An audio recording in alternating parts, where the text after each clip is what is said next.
Hello student. तो देखो, जिस प्रकार अपन पढ़ रहे थे राष्ट्रीय आय की अवधारणाएं, तो इसमें अपन ने थोड़ा बहुत पढ़ लिया था, थोड़ा बहुत इसके बारे में बेसिक पढ़ लिया था। फिर अपन ने एक मॉडल पढ़ा था राष्ट्रीय आय की अवधारणा के लिए, जो एक मॉडल दिया हुआ है वो मॉडल पढ़ लिया था अपन ने आय के चक्राकार प्रवाह का। अब देखो, मतलब आय किस प्रकार एक चक्र के रूप में विभिन्न जो घटक हैं अर्थव्यवस्था के, उनके बीच में घूमती रहती है, जो अपन ने इसको द्विक्षेत्रीय मॉडल भी कहा जाता है। अब देखिए, इसके आगे अपन पढ़ते हैं कि वस्तुओं का वर्गीकरण किस प्रकार किया जाता है। राष्ट्रीय आय में वस्तुओं का वर्गीकरण किस आधार पर और किस प्रकार किया जाता है, अर्थात उनके उपयोग के आधार पर, वस्तुओं का जो उपयोग किया जाता है उनके आधार पर, और फिर उनकी जो अवधि होती है उसके आधार पर वस्तुओं को किस प्रकार श्रेणियों में विभक्त किया जाता है। तो इसमें पहला है उपभोग व पूंजीगत वस्तुएं। उपभोग व पूंजीगत वस्तु। देखो, यहाँ दो प्रकार की वस्तुएं ले ली हैं, एक तो उपभोग वस्तुएं और एक पूंजीगत वस्तुएं। तो देखो, सबसे पहले अपन बात करते हैं उपभोग वस्तुओं की। उपभोग वस्तुएं क्या होती हैं? देखो, उपभोग जो वस्तुएं हैं, उपभोग वो वस्तुएं होती हैं जो कि प्रोडक्शन करने वाले इनका निर्माण करते हैं और फिर उपभोक्ता क्या करते हैं, इनका अंतिम रूप से उपभोग करते हैं। तो जैसे अपन एग्जाम्पल लेते हैं, इसमें भी देखो दो प्रकार की वस्तुएं होती हैं। एक तो होती हैं टिकाऊ वस्तुएं, उपभोग जो वस्तुएं होती हैं। जैसे अपन बात करते हैं उपभोग वस्तुएं, जैसे बिस्किट है, उपभोग वस्तु ही है। जैसे कपड़े हैं, जैसे आपका लैपटॉप है, सारी की सारी हैं वस्तुएं, पर देखो अलग अलग टाइप्स की हैं। तो देखो, ये सारी की सारी वस्तुएं व्यक्ति क्या करता है, उपभोग करता है। बिस्किट है, उसका अंतिम रूप से कपड़े हैं, लैपटॉप है, और भी बहुत सारी गुड्स होती हैं। एग्जाम्पल समझने के लिए अपने एक दो एग्जाम्पल लिए। अब देखिए, इसमें क्या होता है कि इसमें भी दो प्रकार की वस्तुएं होती हैं। उपभोग जो वस्तुएं होती है ना, उसमें भी दो प्रकार की वस्तुएं। एक तो होती है टिकाऊ वस्तुएं, और एक होती है गैर टिकाऊ वस्तुएं।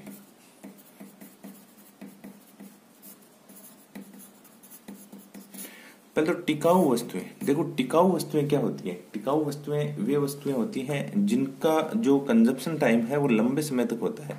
अर्थात अपन एक बार वस्तु को खरीदते हैं, फिर उसको एक लॉन्ग अवधि के लिए काम में लेते हैं। जैसे अपन बात करते हैं टिकाऊ वस्तुएं में, जैसे टिकाऊ वस्तुएं में एग्जाम्पल है, जैसे टीवी है, फ्रिज है, वॉशिंग मशीन है, या ऐसी जो भी वस्तुएं होती हैं, जो जैसे अपने पास गाड़ी है। तो ये सारी वस्तुएं क्या हैं? टिकाऊ वस्तुएं हैं, है ना, ड्यूरेबल वस्तुएं हैं, लंबे समय तक काम में आ सकती हैं, ऐसी वस्तुएं हैं। और गैर टिकाऊ वस्तुएं वो होती हैं जो लंबे समय तक काम में नहीं आ सकती। जैसे आप कुछ खाने पीने की वस्तु लेके आए, कोई भी खाद्य पदार्थ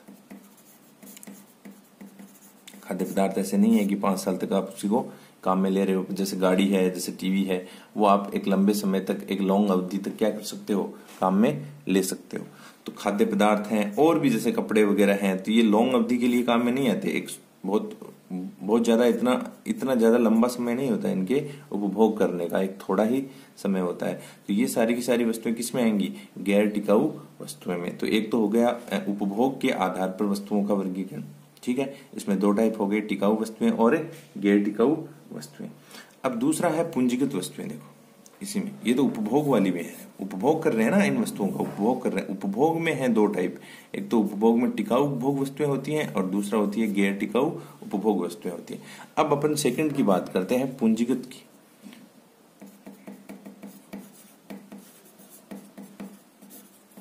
पूंजीगत वस्तुएं, देखिए, पूंजीगत वस्तुएं वे वस्तुएं होती हैं जो एक पूंजी के रूप में, अर्थात देखो, पूंजी के रूप में का कहने का मतलब ये है कि ये लंबे समय तक हम इनसे क्या करते हैं, और नई वस्तुओं का निर्माण करते हैं, या फिर ये कह सकते हो आप कि ये जो वस्तुएं हैं वो निर्माण के कार्य में या उत्पादन के कार्य में क्या करती हैं, सहयोग करती हैं। तो वो वस्तुएं क्या कहलाती हैं? पूंजीगत वस्तुएं कि उत्पादन में जो सहायता करने वाले पदार्थ होते, जैसे अपन बात कर एग्जांपल लेते हैं तो अच्छे से समझ में आएगा। उत्पादन में जो भी सहायता करने वाले उपकरण हैं, वस्तुएं हैं, वो सारी की सारी वस्तुएं पूंजीगत वस्तुएं कहलाती हैं। अब देखो पूंजीगत वस्तुएं में एग्जांपल लेते हैं, जैसे मशीन है, एक फैक्ट्री है कपड़े बनाने की, और उस कपड़े बनाने की फैक्ट्री में जो मशीन है, जो आप मशीन ले रहे हो काम में, जिनसे आपका धागा बनता है या आपका कपड़े का निर्माण होता है, वो मशीन क्या है आपके लिए? पूंजीगत वस्तुएं हैं। अर्थात उससे क्या होगा, आगे लंबे समय तक उत्पादन होता ही रहेगा। जैसे बांध है,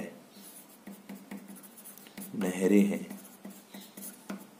और आपके पुल वगैरह हैं, मतलब ऐसी जो भी वस्तुएं होती हैं जो क्या करती हैं, आपको लंबे समय तक उत्पादन की प्रक्रिया में काम में आती हैं। जितने भी औजार वगैरह, जैसे औजार वगैरह होते हैं किसानों के रूप में देखा जाए तो, वहां जैसे इंडस्ट्रियों के लिए मशीनें होती हैं, और जो उपकरण होते हैं प्रोडक्शन करने वाले, भवन होते हैं, ये सारे के सारे क्या है? पूंजीगत वस्तुएं हैं। इन वस्तुओं की सहायता से और आगे क्या किया जाता है? उत्पादन किया जाता है। तो मशीनें हो गई, औजार हो गए। औजार जैसे किसानों के लिए जो खेती में कार्य करने वाले औजार होते हैं, वहां भी बहुत सारी मशीनें आती हैं आजकल काम में। तो वो सारे के सारे क्या हैं? पूंजीगत वस्तुएं हैं। नहरें हैं, तो नहरें लंबे समय तक कृषि के लिए सहायक होती हैं। इनसे क्या होता है? कृषि के लिए आगे भी पानी काम में आता रहता है, और जो फसली उत्पादन है उसमें इनका बहुत बड़ा सहयोग रहता है। तो ये सारे एग्जाम्पल किसके हैं? पूंजीगत वस्तुएं हैं। तो पूंजीगत वस्तुएं वे वस्तुएं होंगी जो उत्पादन में आपकी क्या करती हैं? मदद करती हैं या सहायता करती हैं। तो देखो, इस प्रकार अपन ने उपभोग व पूंजीगत के आधार पर वस्तुओं का वर्गीकरण कर दिया। बहुत सिंपल सा है। उपभोग के आधार पर दो टाइप के थे, टिकाऊ और गैर टिकाऊ, और पूंजीगत के आधार पर ये सारी वस्तुएं जो क्या करती हैं? उत्पादन में आगे सहयोग करती हैं, पूंजीगत वस्तुएं कहलाती हैं। इनसे ही किसी देश का क्या होता है? विकास संभव होता है। पूंजीगत वस्तुओं पे ही विकास क्या रहता है? डिपेंड रहता है। क्योंकि देखो, अब यहां से जो उत्पादन होगा पूंजीगत से, वो उत्पादन ही कहाँ जाएगा? उपभोग के लिए जाएगा। ठीक है, तो जो पूंजीगत वस्तुएं हैं उनकी बहुत ज्यादा महत्ता होती है किसी भी अर्थव्यवस्था के विकास के लिए, उसको आगे बढ़ाने के लिए। अब देखिए, अब इसके आगे आता है अंतिम व मध्यवर्ती वस्तुएं।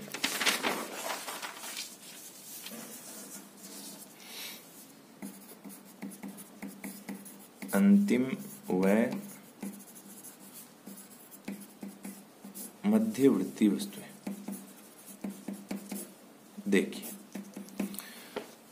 देखिए अंतिम वस्तुएं क्या होती हैं और मध्यवर्ती वस्तुएं क्या होती हैं। पहले अपन बात कर लेते हैं अंतिम वस्तुओं की।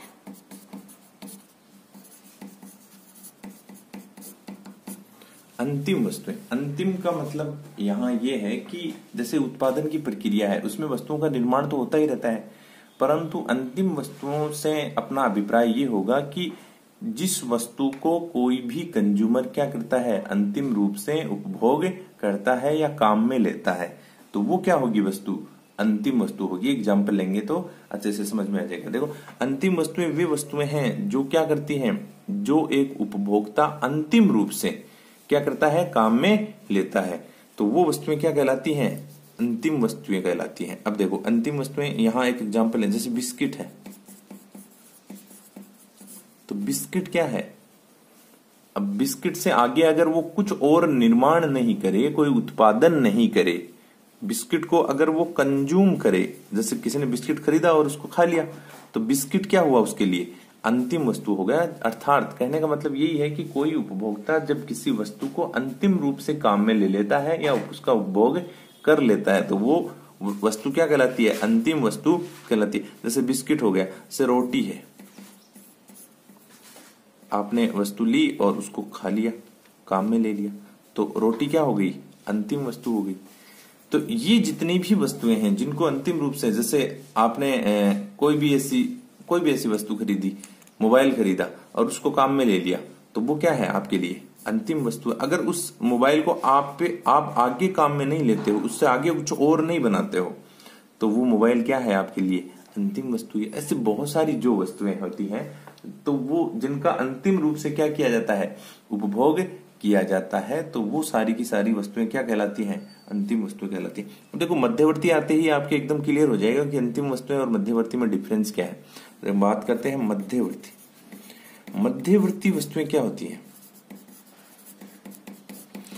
मध्यवर्ती, देखो क्या होता है कि उत्पादन की क्रिया में बहुत सारे चरण होते हैं। उत्पादन की जो प्रक्रिया चलती है उसमें बहुत सारे चरण होते हैं। तो अंतिम उत्पादन, अपन ने इससे पहले बात की, अंतिम उत्पादन जिसको उपभोक्ता काम में ले लिया वो तो वस्तुएं हो गई अंतिम वस्तुएं। अगर वो वस्तु जिसका उत्पादन हो रहा है परंतु वो अंतिम वस्तु नहीं है तो वो क्या कहलाएगी? किसी भी उत्पादन में मध्यवर्ती वस्तु कहलाएगी। देखो एक उदाहरण लेते हैं, जैसे एक किसान है, उसने उत्पादन किया है गेहूं का। गेहूं, अगर उसने गेहूं को खा लिया, डायरेक्ट खा लिया, जैसे अपन पशुओं को देते हैं गेहूं, तो अगर उसको ऐसे उपभोग कर लिया तो गेहूं क्या हो गया वहां। तो अगर गेहूं को क्या करते हैं, कई बार उबाल के पशुओं को दे देते हैं ऐसे, या फिर उसको महीन महीन पीस के पशुओं को दे देते हैं उसका आटा बना के, तो वो गेहूं अगर उसको डायरेक्ट दे दिया पशुओं को तो यहां तो ये क्या हो गई? अंतिम वस्तु हो गई। परंतु अगर इस गेहूं को यहां काम में नहीं लिया, इसका क्या बना है? आटा। तो अब यहां गेहूं अंतिम वस्तु नहीं है, क्योंकि देखो गेहूं की प्राइस है मान लेते हैं 20 रुपए केजी, आटे की प्राइस है 24 रुपए केजी। तो यहां जो ये डिफरेंस है, देखो डिफरेंस है ना, इस वस्तु की और इस वस्तु की कीमत में डिफरेंस है।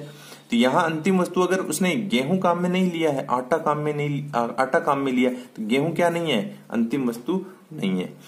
अब देखो, अब आटा हो गया, अब आटे के बाद में कोई व्यक्ति आटा भी काम में नहीं लेता है, आटे से क्या बनाता है? रोटी बनाता है। तो देखो आटे की कीमत और रोटी की कीमत में फर्क होता है। तो यहाँ रोटी की कीमत है उसी आटे से बनी हुई, वही गेहूं चल रहा है, 1 केजी गेहूं है, ये 1 केजी गेहूं चल रहा है, 1 केजी का आटा बना तो उसकी कीमत ये हो गई। 1 केजी से जो रोटियां बनी है उसकी कीमत हो गई 100 रुपए। एक होटल में आप जाते हो तो वहां रोटियों पर रोटी के हिसाब से आपसे पैसा लेता है, तो वहां 1 किलो आटे से जो रोटियां बनी थी उनकी कीमत हो गई 100 रुपए। तो देखो यहाँ क्या है, अगर ठीक है रोटी उसने बेच दी, ठीक है, तब तो क्या हो गया? ये अंतिम वस्तु हो गई, जबकि ये क्या हो गई? ये प्रारंभिक वस्तु थी, ये मध्यवर्ती वस्तु हो गई। ठीक है, तो यहाँ जो अर्थव्यवस्था में काउंट होगा या आपकी जो राष्ट्रीय आय उसमें गणना होगी, तो जो अंतिम वस्तु है उसी की गणना होगी। अब देखो, अब ये रोटी बनी आपकी, हो सकता है रोटी या फिर ब्रेड भी तो बन सकती है ना आटे की, तो ब्रेड बना दी। अब किसी ने ब्रेड, जैसे रोटी है वैसे ही ब्रेड है, तो ब्रेड का अगर किसी ने अंतिम रूप से उपभोग कर लिया तब तो ये क्या हो गई? अंतिम वस्तु, ये मध्यवर्ती वस्तु हो गई।